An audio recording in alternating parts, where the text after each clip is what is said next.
All right, hello again, everyone, and welcome to the Daily Caller podcast, the Friday video edition. I'm Derek Hunter. I am your host.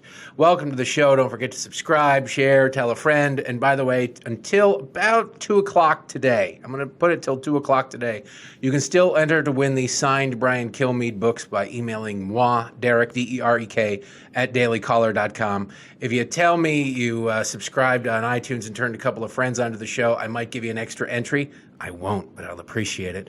But still, please do all of that, and whatever the hell else they want you to subscribe to that they flash on the screen, click subscribe to.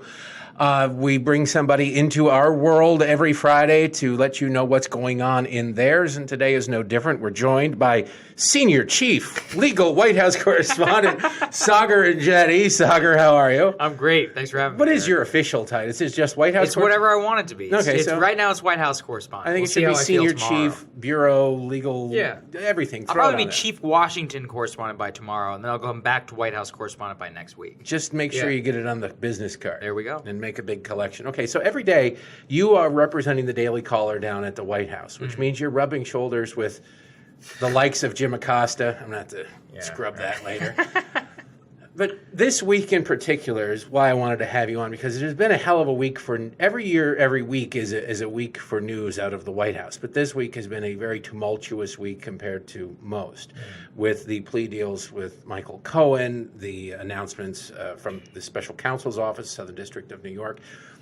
Before we get into any of the specifics, what has the mood been among White House staff? Have you noticed a difference between this week and other weeks? Well, I think among White House staff, what I have seen is that they really have become inoculated to these types of things. I mean, we got to remember, as maybe it seems extraordinary, they go through some sort of news cycle where the liberal commentators on TV, this is it, it's over, it's the smocking gun, this time. And so at a certain point, if after 2 years of hearing over and over and over again that this is it, they just don't really care anymore. Yes, they understand that it's an annoying news cycle. It means that they won't be able to push the agenda that they wanted to push that week. But in terms of, oh my gosh, they've really got it now, it's not like that at all. That you wouldn't say that there's palpable concern. No, I mean the president's angry. He's that's generally what we hear angry. all the time. Is sources tell us Right. that CNN did this whole thing not that long ago. He's super pissed. Right.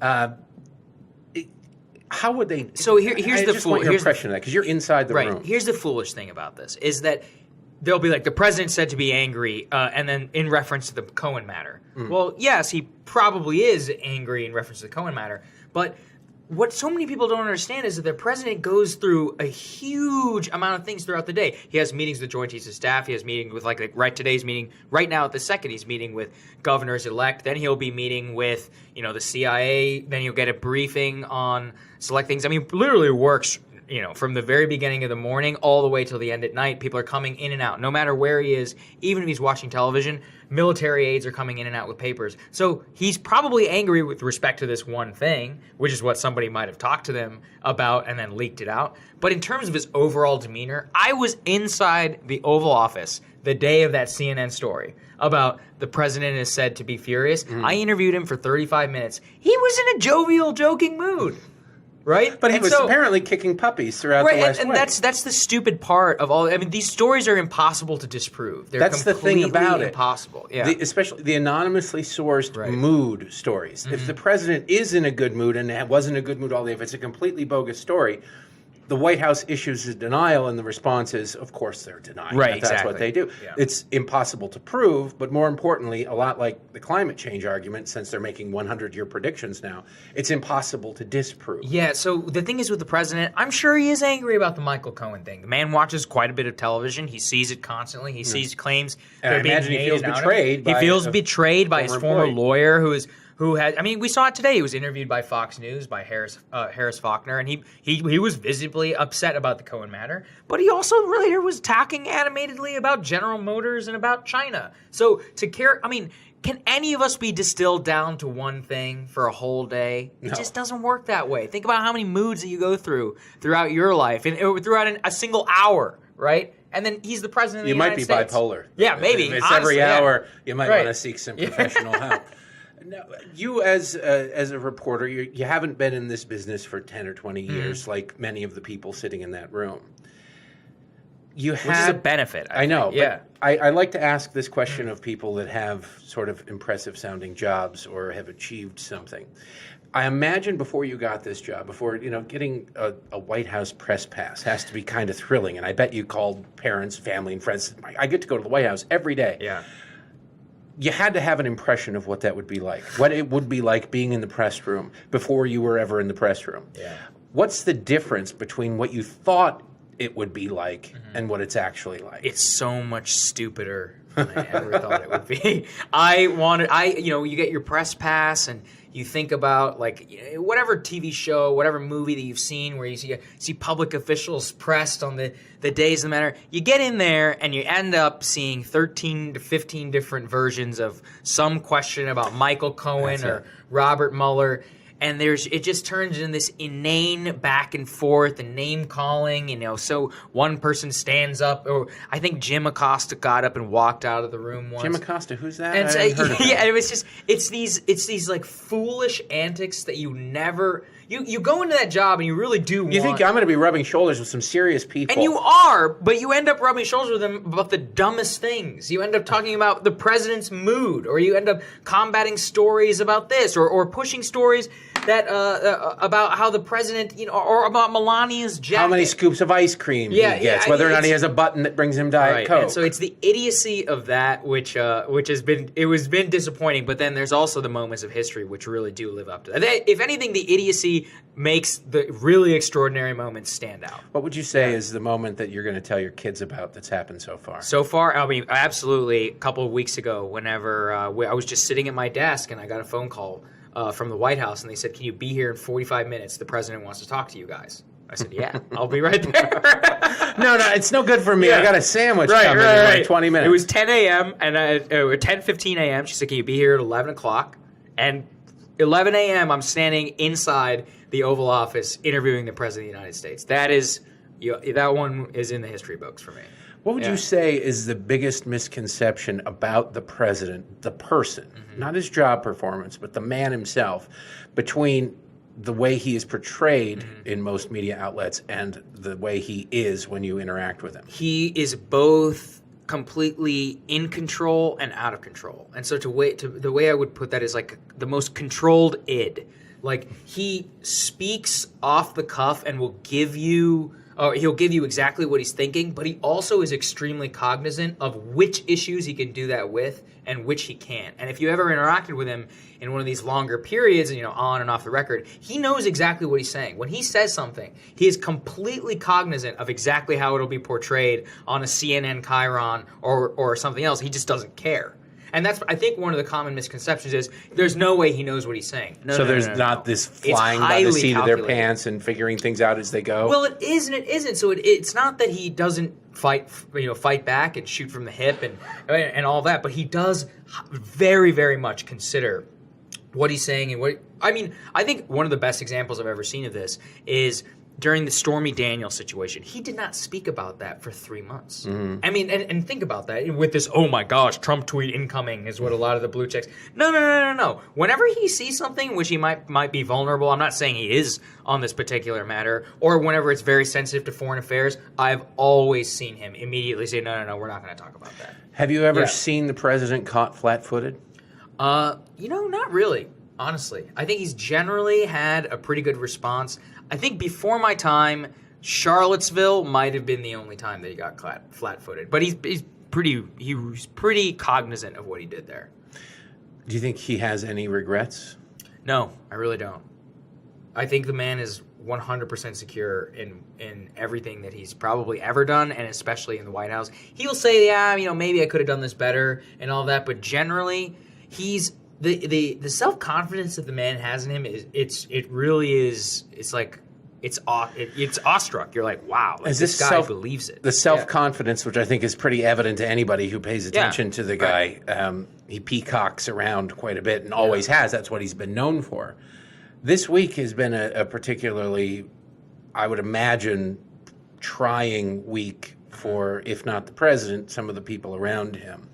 Have you noticed a difference at all not just in general, because this is. There's always been impeachment talk. There's always been the Maxine Waters of the world running around saying impeachment, impeachment, impeachment, like it's Tourette's syndrome.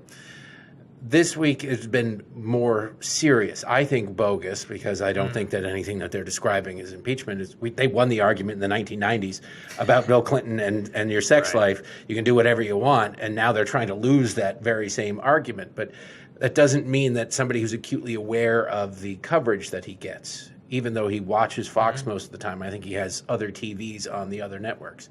So you've seen no change whatsoever? I don't see anything. I think the man relishes the fight. I think he would both be angry about the fight, but he would enjoy it and thrive in it in the best possible way. These types of things are exactly how he became president of the United States. They are really, they're straight out of the playbook, because a lot of these more establishment figures are just not willing to fight the same way. Right. And they're not particularly good at it whenever they try. They're not good at messaging. Right. You got a message of liberty and they can't message that, for God's sake.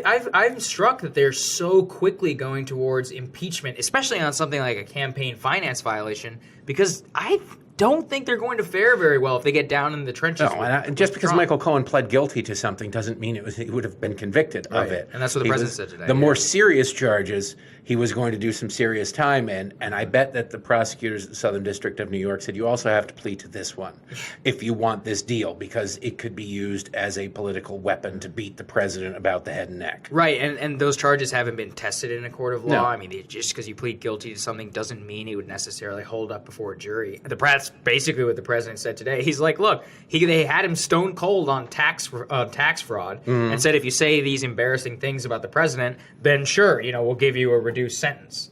So let me ask you about your colleagues, and I don't want you to name any names unless you want to, just because I know that it would create an awkward work environment for you. But when the camera's on versus when the camera's off, there has to be a world of difference between the way many of these people are.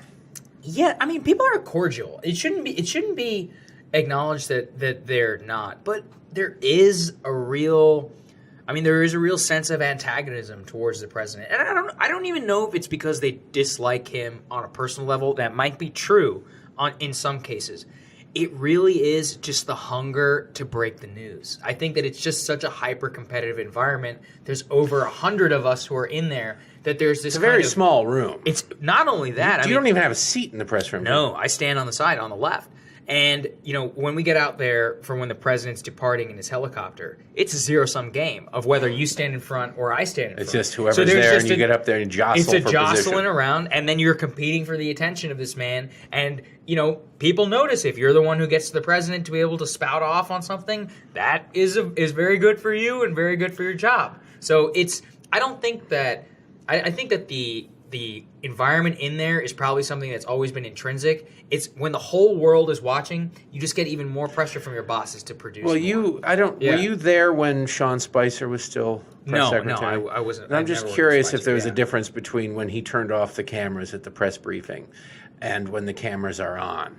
Well, even then, I think everybody was paying so much attention to that audio and to the grandstanding of being like, why don't we turn the cameras on? Why don't we turn the cameras on? That it's still just, there's always going to be a level of performance whenever it comes to these things, especially in the Trump area, because everybody is watching it. This is the biggest story on earth. I see foreign correspondents who roll into the White House briefing room whenever some foreign leaders are in town. And it's like awestruck. They can't believe that they're like, the journalists themselves are celebrities. The White House staffers are these people that you see that play on TV 24/7 in their countries. And so it's hard for us to actually comprehend in America, because this is what we live every day. This story is the whole world story. And you're right there in this tiny room, which you've been in. Yeah. Right? It's dirty. Yes, it's gross. It's very small. It used to be a swimming pool, I think. Yeah, it literally is built above an old swimming pool. It's built for maybe 25, 30 people to work in. And you probably have 200 who are cramming themselves in there every day. Any real divas in there? Yeah, sure. Name names. Divas. Name names. Yeah. John Gizzy. No way. I'm just kidding. John Gizzy is a class act. The classiest act there is. John Gizzy's been there forever. I just bring him up because he's got a very verbose question whenever he gets called He does, on. but I like his style. He asks very good, deep questions. So going forward, there's a lot of mistrust, at least portrayed in the media, among the president and his staff. The First Lady has talked about this, that she believes there are people on the staff, she won't name names, nor should she, but she says that she's talked to the president about this, that she doesn't believe have the president's best interest at heart. And we've seen a lot of turnover in the White House. We're losing a chief of staff at some point in the near future. Does that impact the way the president goes about his business? Do you sense that there are people being frozen out or sort of pigeonholed that, okay, we don't really trust this person, keep an eye on him? Yes. So I think the real issue for Trump was he's not used to having this massive apparatus that works around him. At the Trump Organization, he worked with maybe like 10 to 15 very close aides. Actually, that's probably a bigger number. It's more like 10 of people that he worked with closely. Now he has at his disposal quite literally hundreds, each of whom actually has an extremely important function because the government is so massive. Right. And so the thing is for Trump is he won. He picked his RNC chair, Reince Priebus, to be his chief of staff, and he said, "Okay, Reince, you staff out the White House. You guys are the ones who've been doing this forever, so do it for me." That caused a lot of problems in the very beginning because there was no real planning with the transition and with Reince because nobody expected Trump to win. Right. That you have quite a bit of people who work for Trump who don't like him, who don't believe in anything that he says, who spend much of their time talking to the press about how much he sucks, but it's worth a lot of money in this town to be the director of public liaison or something. Do you think if you're walking around the White House, I imagine you have a little bit of room to move in the West Wing, not absolute free reign, but you have some room to move. About 30 feet. And you can talk to staffers. Do you get a sense that you're being watched when you're talking, just like talking to a staffer? Do you think that that the White House is watching you guys to try and figure out who's sending you stuff? Who's telling CNN Donald Trump is super pissed? They all know who's giving stuff to CNN or who's giving stuff to us. It's at the very, very highest levels. We're talking about 6, 7 people. These are the most senior staff of the White House. I'm talking about the negative things. Yeah, a lot. You of really that think comes from that the senior someone in the president's inner circle is still sort of trying to kneecap him? Absolutely. Maybe not necessarily kneecap him. Maybe kneecap somebody else. And sometimes the president comes at the expense of that. There are fiefdoms within the White House. There are also constituencies, and there's hundreds of millions of dollars in future payroll that's just at stake. Each one of these people is a brand that has to be managed very carefully. That's the way they look at it. When the New York Times op-ed by Anonymous, whoever this person was, and it could be anywhere in the bureaucracy, they just said senior official, which could mean the deputy undersecretary of something or other whose office is in Colorado, for all we know. Right. Was there a change in the White House even temporarily? Did they really want to scramble to find who this person was? I think the president did. I think the rest of the senior staff realized it's futile because as they kept trying to tell the president, there's 3,000 people who qualify as senior administration official. Every U.S. ambassador, every assistant secretary of state is technically a senior administration official. It's a meaningless term. And so there was just a sense of, oh, well, this is just another case of another person who we probably shouldn't have let in, who got in the first place, and we should just move on. With General Kelly leaving soon as chief of staff, and the field is wide open, what names are you hearing? I've heard everything from David Bossie to Corey Lewandowski to Newt Gingrich, which I think Newt Gingrich would be great to have as an advisor, but not necessarily chief of staff. He needs his own staff. I know Newt a little bit. He needs his own staff to sort of keep him in line. But is there a dark horse out there? I wouldn't say there's a dark horse. I think David Bossie has a pretty good shot. And I know that the president is also looking at Ambassador Lighthizer. Mark Meadows was being considered for a time, but the president said that he wants to keep him in Congress. Actually, right as we were speaking, the president told the press that he's got 5 final candidates that he's looking at and that he's interviewing them. I am not going to be surprised at all if David Bossie's on that list. He's somebody's name I've been hearing a lot. Why do you think Bossie? Just because you've been hearing his name? He has a good relationship with the president? He has a great relationship with the president. It goes back quite a few years. He has a good relationship with many of the original Trump people on his staff, who the president likes and respects quite a bit. The people who go back with him all the way to 2015, 2016. And David Bossie, remember, he was a lawyer. He ran Citizens United. Right. And before that, he was the chief counsel for the investigative arm of the House. And what is the president about to go right up against? He's about to go right up against an investigatory House committee full of Democrats who are going to subpoena. It's going to be a very, very political time. And so a lot of the president's advisors that I've talked to say that it makes sense for somebody like Bossie, who has real political experience, knows the way that these subpoenas and things are going to work in order to craft the defense for the building. Would President Trump listen to a David Bossie as chief of staff? As much as he listens to anybody. I mean, nobody. Which is about on a scale of 1 to 10. Maybe 10%, 20%. I mean, that's probably about how much he listens to John Kelly. That's probably about how much he listens to everybody who gives him advice. A lot of it is just a formulation of conversations with dozens and dozens and dozens of people, and that's how he makes up his mind. John Kelly, was he on the outs for a while? The problem with the media is I've heard for a year and a half that Donald Trump is going to fire Robert Mueller, and then if it ever happens, then they go, aha, see, we've been telling you this. Right. With John Kelly, he's been rumored to leave several times in the past, and he hasn't left. Did it come to a crescendo, or do you think it ran its course? Both. I think that it both ran its course. The president got tired of Kelly. I mean, General Kelly very much viewed the job in terms of management of the president, which is, sure, we're not going to tell him what to do, but we have to manage the day-to-day, things around him. That chafes Trump a little bit. But to say that, I saw reports on the day that he was supposedly going to be fired that he was told, like, he hadn't spoken in days, and that's just not true, right? I mean, they spoke on several occasions. I think what the president really was looking for is, after the chaos of the Reince Priebus era in the first 6 months, General Kelly pretty much came in and did what he had to do. Now there's a little bit more of an orderly process, and Trump is much more used to being president, so he wants to look forward to a more political chief of staff, because we are really entering a new era, going into re-election and growing into a democratically controlled House. Do you think Donald Trump enjoys being president? What I mean by that is not the trappings of being president. Everybody would love to just shoot through traffic, have a Air Force One at their disposal, be saluted, all the pomp and circumstance that goes with it. I'm talking about the day-to-day work. Do you think he enjoys the work of being president? I have asked myself that a lot, and I don't know, but he does thrive in it. But I don't know if that's different from liking it. But he thrives. The difference is from his past life, and I've done roofing, I've done concrete work, and there's something strangely satisfying about that kind of work. I still drive through Detroit, where I grew up, and say, I put the roof on that building, or I put the roof on that house. There's something satisfying to be able to look back at the end of the day and see something you've actually built. He built massive buildings.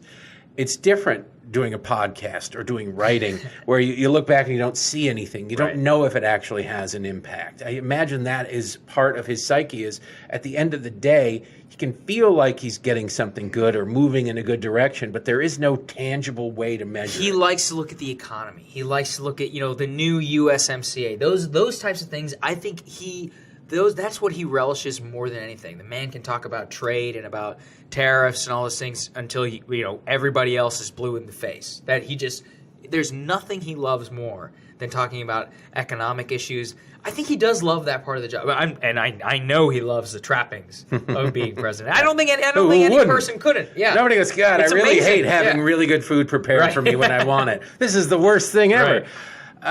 Talk a little bit about the way that the president sort of runs you haven't worked in other White Houses, but the access to the president. I remember during the Obama administration, you just watch, he'd have 1 or 2 press conferences a year. It was a printed list of the reporters that he was going to call in and in which order. They knew that it was coming. They likely knew what the topic was going to be, if not the wording of the question. No follow-ups. An incredibly long 7-minute answer to a yes or no question, and they'd get through 7 questions in an hour and then move on. It's completely different. I hear still Jim Acosta, I keep bringing him up mostly because he's the most vocal, complaining about we don't get enough access, there's not enough press briefings. even though they happen when they're needed, I think. But you have access to the president. You don't necessarily. It seems like you have a lot of access to the president, more so than you need press briefings. Yeah. You could ask Sarah Huckabee Sanders, or you could just ask the president as he walks to the helicopter. That's her case, which is we don't need a press briefing because there's a press briefing anytime the president is in front of the press. He'll take his whatever questions that he wants to take. He'll give you what he wants. It is an absolute unprecedented level of access that the press has to this president. No other president has come even close in numbers of minutes interacting with the media. And not only that, he also gives interviews pretty much every day. Well, you got a phone call. So we got our phone call. 45 minutes. And then there were interviews for the next week, and then I guess he turned it off for a couple of days. And now we're back to, I think we've had an interview with the president every day this week so far. The access, I think you're right. There is absolutely an unprecedented amount of access to the president. Do you think that serves him well, though? Yes. Much access? I actually do. So there's this common thought amongst people around Trump, which is that they want to try and manage him and not keep him from saying what he thinks often. It serves him extremely well because what is he actually good at? He's really good at controlling the media cycle. He knows exactly. It serves him extremely well to go out and dominating it. I don't know that he's good at controlling it because think he does control you have most of the major outlets not conveying the message that he wants. Just a message about him. So he's the dominant force. I think that serves him well. It serves him even better whenever they cover the story incorrectly in his views because he can criticize them. B, that shows to a lot of his supporters that even whenever he tries to get his message out there, that he won't get a fair shake. Do you think the relationship between the president and the press is going to get any better? This week it was announced at the White House the president himself has canceled. Every year there is a big Christmas soiree for the media at the White House. New York flocks down here from their bubble to this bubble to go and do a grip and grin photo with the president. It's gotten so big that there have been 2 nights in a row, a TV party and then a print party. Right. Those are canceled this year. Is that out of spite? What do you think? What do you make of that? I mean, things got very accurate. Again, a few outlets ruined it last year by saying that they would boycott the Christmas party, and they turned it into a spectacle. And so the White House is like, why do we have to spend thousands of dollars on a party for the press if they're going to turn this into a thing in order to cudgel us with? We're not going to be playing that game. Yeah. Well, surely the press was just as critical of Barack Obama and all the parties that he had with the celebrities down there. Saagar, last question for you, and I appreciate you coming on. As you look back on your time in the White House so far, and we're not saying goodbye to Saagar, he's not leaving, but what do you think people need to know about what it's like inside this White House, either to do your job or about the administration? You see the coverage. What are people not being told or not being told enough or missing that you think is important for them to know? People are being told that this is so ridiculous and so chaotic all the time that they are missing completely the massive changes to the economy, to our foreign policy, to environmental regulations and the regulations White House in general. Yeah, regulations in general. The whole fabric of our society is really controlled by the government, and you can have thoughts about that if you want, but having it under a Republican president and having conservative CMS directors or EPA director or a Surgeon General, I mean, there are all these different things that are happening around the entire country, which they have completely lost sight of. And so it almost benefits you if you're somebody who believes in a lot of conservative action and conservative cause to have the press so hyper-focused on the mood of the president, because nobody's scrutinizing things that used to be major scandals in this. Look at Anwar, the Alaska tax. I mean, that was a fight of the century, and not even a decade 25 ago. 25 years. Here they tacked it on to a tax reform bill, and nobody talks about it but Donald Trump. I mean, this is a major change to the U.S. economy. So it's things like that the people should know that, yes, there's all of the drama that you see on TV is happening, but there's also a lot of work that's being done behind the scenes. Saagar Enjeti, the Deputy Senior Legal Deputy White House Correspondent for the Daily Caller. Thanks for coming on. Thanks for having me. Thanks to you guys for listening and watching or whatever. Don't forget to subscribe, spread the word, tell a friend, and enter to win the signed Brian Kilmeade books. Whatever you want to do, send me email compliments and complaints to